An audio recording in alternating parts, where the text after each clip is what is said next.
I'm really sorry not to be able to join you for what looks like a really interesting 4 days, but I'm grateful to DTAS for the chance to say a few words before you get started. The first thing I want to do is to thank you. Describing the last months as challenging and difficult feels like a bit of an understatement. But in meeting those challenges posed by a virus that is nasty and brutal, we have seen a phenomenal response from our communities.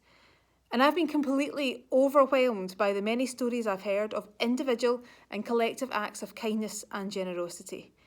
The third and the voluntary sector confirmed what you already know, that the organisations, networks and people that we call the third sector are critical to the health and the well-being of our people, our places and our communities.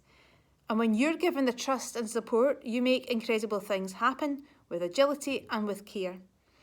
You've helped people get their medicines and their messages. You've ensured people have food for their families. People have been befriended and those most vulnerable have been supported. Our places and communities have taken on a renewed importance, places of connection and inclusion where people feel safe and valued.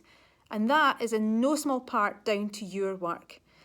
But it's important to recognise that this could not have happened without the foundations laid over many years by community anchor organisations such as your own. So although in many ways the response to COVID was exceptional, with many development trusts quickly revising priorities and developing new relationships, in other ways it was a clear continuation of your normal business.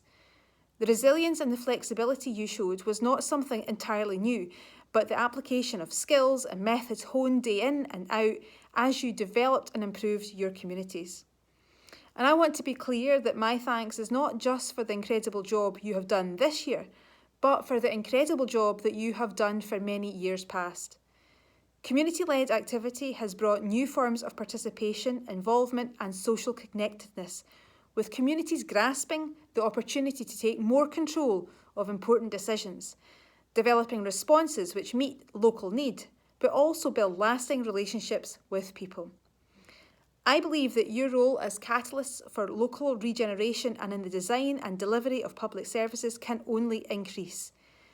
The new partnerships you forged as a response to the unprecedented emergency will, I hope, form the foundations of more equal and aligned partnership working.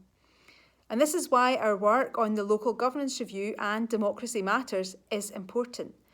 It is about relationships and how a rebalance of power could usher in new possibilities for all. In our programme for government, we confirmed our intention to explore a new sphere of democracy at community level, which would involve modern, inclusive and autonomous democratic decision-making bodies with real resources. So this is really exciting work and we want it to pave the way for what could be the biggest transfer of power in Scotland since devolution. Continued involvement from DTAS and its members will be key as we seek to keep the level of ambition high while firmly grounded in the realities of enabling community-led action.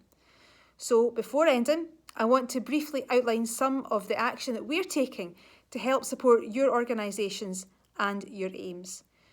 Through a range of funds, we'll continue to support community-led regeneration in our cities, our towns, villages and neighbourhoods.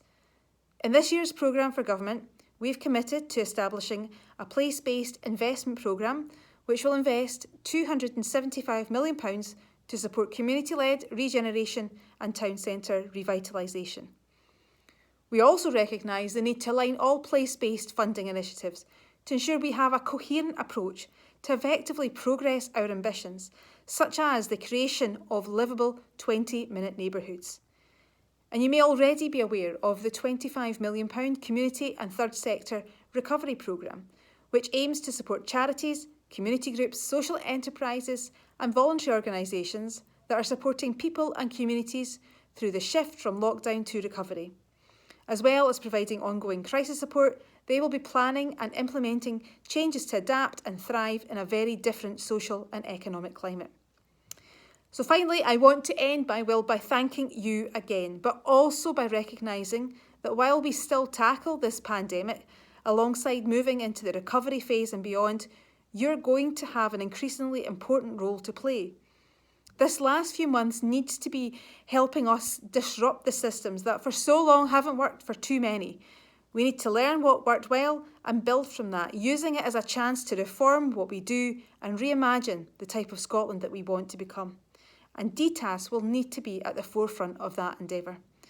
So thank you once again to everyone who has done so much to help support the country over the last 9 months, and sincerely enjoy your conference.